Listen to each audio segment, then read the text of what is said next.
you know, there are sites all along these ridges, and so if you had a tower here and one over there, you'd be able to see, you know, these towers, structures are sort of one of the defining architectural characteristics.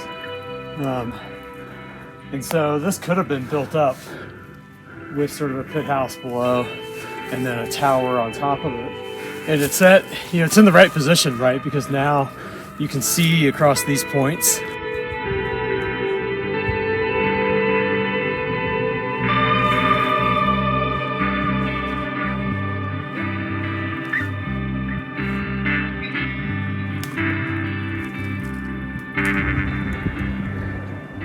Depression area.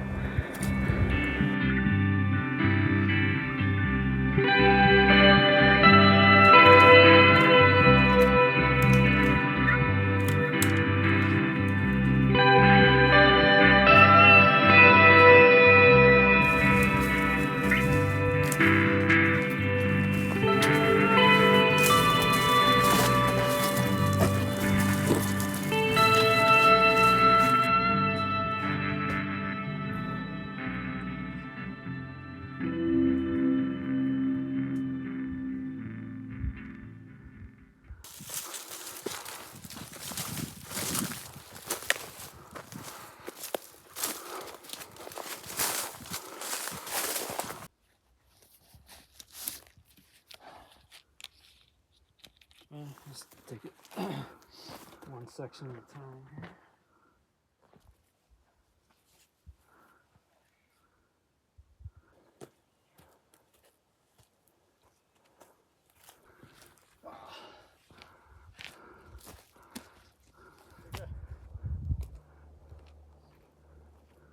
What's up, guys? It's Nate, One Man's Odyssey. We're here today doing a 1,000 foot prominence peak, a P1K in northern New Mexico.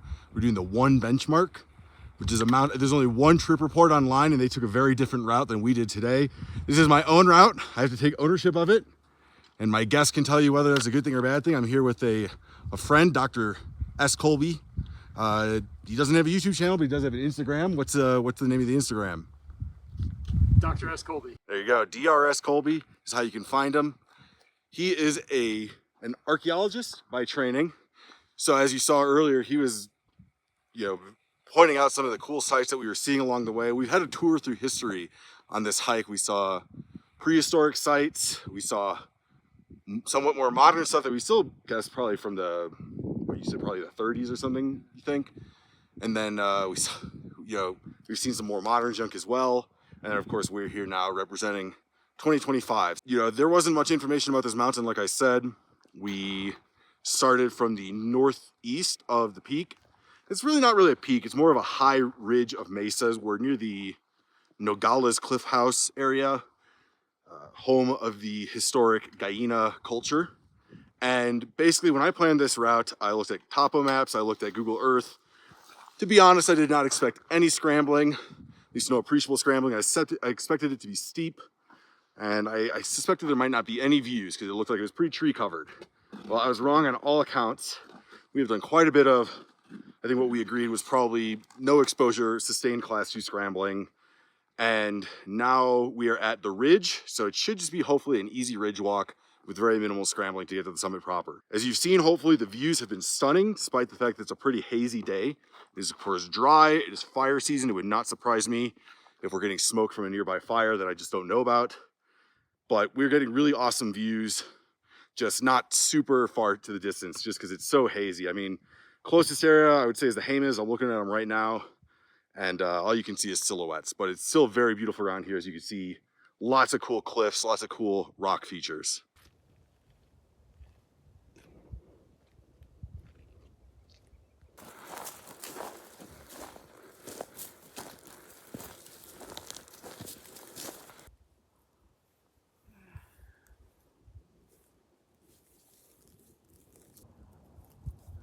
So that's the actual quarry for today. I think we are a good maybe 1/10 of a mile away, 2/10 of a mile. We're pretty close.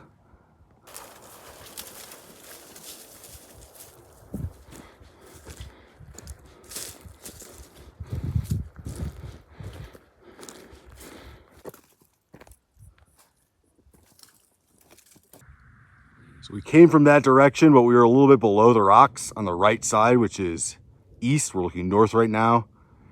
It's kind of hard to see because it's so hazy, but you can maybe see some peaks in Colorado. And here we're looking into Corral Canyon.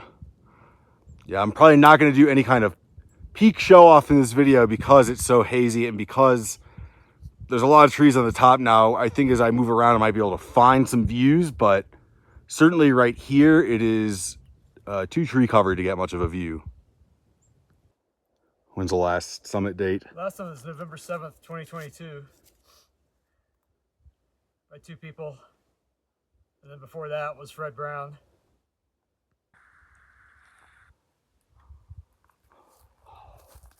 All right, well, that was a pretty fun hike, I think. It was way more challenging than I thought it would be. Like I said earlier, when I was mapping it out, to me, it looked like it was going to be a walk-up. Of course, it's always good to be prepared for if things are worse than you expect. Get an early start, bring proper equipment, and just be mentally prepared for it. It ended up being, like I said, a pretty sustained Class 2 scramble for a lot of the ascent. For most of the ridge walk, once we got down the high point of that ridge to the north, it was mostly just walking. Because we're unfamiliar with the route, we had to do a little bit of up down that I think we probably won't have to do on the return trip just because we know what to expect. And then probably the return trip, even the downhill down the steep slopes will probably also be easier.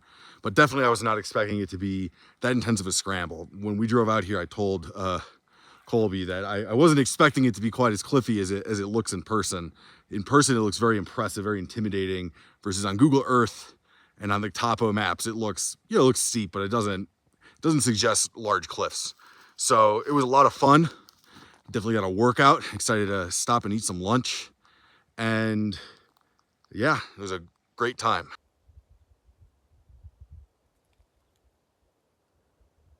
So you could see what I mean about how hazy it is.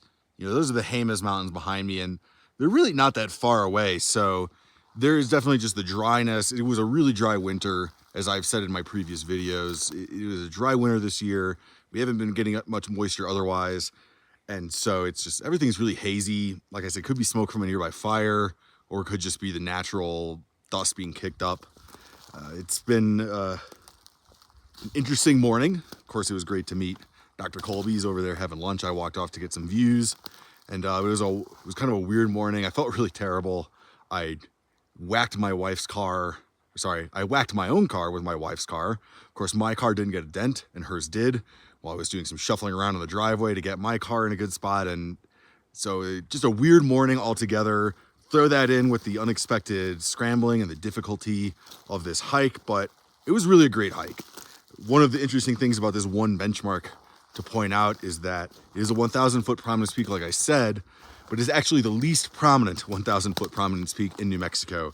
It is at least on the Peak Bagger site, is the last ranked peak with, I think, a prominence of only 1,002 feet.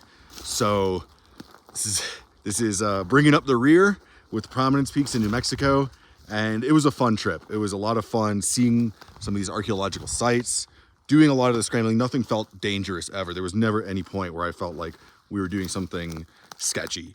It just, route finding plus scrambling plus bushwhacking is a combination that can be a little tedious at times. And so I think on the way down, we'll have a pretty smooth sailing now that we know where we're going. Probably think we're gonna get back on the trail here in a second and head back down. Thanks for joining us.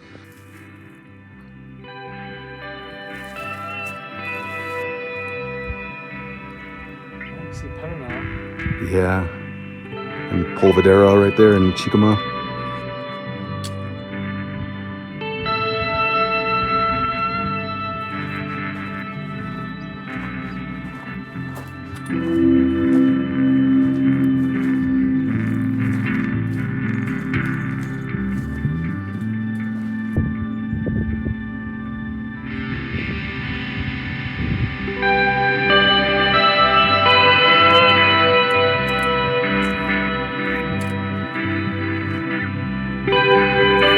Still descending. I can't quite remember, but I think we're done with most of the actual scrambling. Might have a little bit more left to go, and then it should just be steep hiking. Although we took a different route back, and I would say we did very minimal actual scrambling this time. It ended up being a lot of steep side hilling on game trails, but knowing, you know, I think it's a better route, the one that we took down.